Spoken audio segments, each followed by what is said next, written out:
ঐক্যবদ্ধ হয়ে রাজপথকে আগলে রেখে আমাদের সমস্ত শক্তি এবং সাহস দিয়ে ওই কালো পিসকে রক্তাক্ত করে সেই দিনকার জুলুমবাজদেরকে আমরা হটিয়ে, সেদিনকার জালেমদেরকে আমরা হটিয়ে, আমরা যারা জুলুমের শিকার আমাদের রাজত্ব কায়েম করবার জন্য বাংলাদেশ তৈরি করেছি। বন্ধুরা,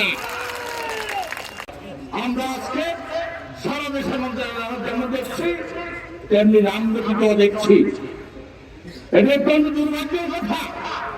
দীর্ঘ 17.5 বছর ওই জুলুমের বিরুদ্ধে, ওই জুলুমবাজদের জালেমদের বিরুদ্ধে আমাদের যে দীর্ঘ লড়াই, যেই লড়াই করতে গিয়ে বেগম খালেদা জিয়াকে অন্যায়ভাবে কারাগারে মুক্ত করা হয়েছে, তারেক রহমানকে তার সমস্ত শরীরকে পুঞ্জ করে দিয়ে বিদেশে পাঠিয়ে দেওয়া হয়েছে তাদেরকে মুক্ত করবার জন্য। বেগম খালেদা জিয়াকে কারাগারের বন্দিশালা থেকে মুক্ত করবার জন্য, তারেক রহমানকে দেশে ফিরিয়ে আনবার জন্য, সারা বাংলাদেশের মানুষের মুক্তির জন্য আমরা জান বাজি রেখে যেই লড়াই করেছি, আজকে রামগঞ্জে তারা কারা আবার জালেম হলো, এই দায়িত্ব, এই অভিযোগ রামগঞ্জের মানুষের কাছে আবার রেখে দিতে চাই।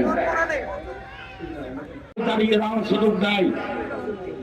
কিন্তু আজকে এখানে যে ঘটনা ঘটছে, এর মধ্য দিয়ে বাংলাদেশের যে নির্বাচনের আমরা স্বপ্ন দেখছি, সেই স্বপ্ন কিন্তু আজকে ধোঁয়াশা হয়ে যাচ্ছে।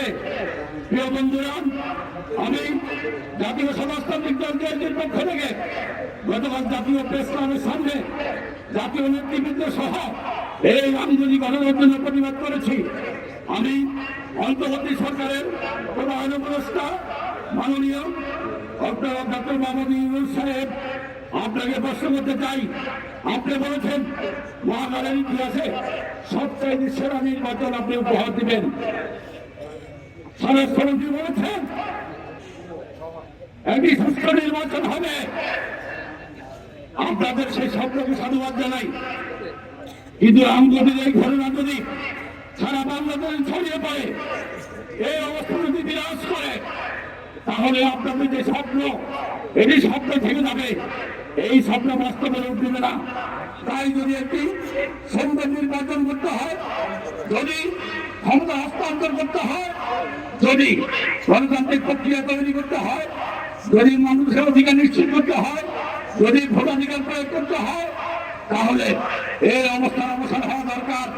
এটি কোনো রাম রাজত্ব নয়, এটি কোনো জন্মগত জায়গা নয়, যার যা ইচ্ছে করবার জায়গা নয়। স্বাধীন বাংলাদেশ 30 লক্ষ শহীদের আত্মত্যাগের মধ্য দিয়ে এই মাতৃভূমিকে আমরা প্রযুক্ত করেছি। আর আব্দুল্লাহ লাল সবুজের পতাকাকে সারা বিশ্বের মানচিত্রের পথ করে উড়িয়ে দিয়েছেন। সেই মানচিত্রকে আমরা যে খেয়ে ফেলতে দিব না, সেই মানচিত্রকে ছিঁড়ে খেয়ে ফেলবে, এটি আমরা বরদাস্ত করবো না। বন্ধুরা,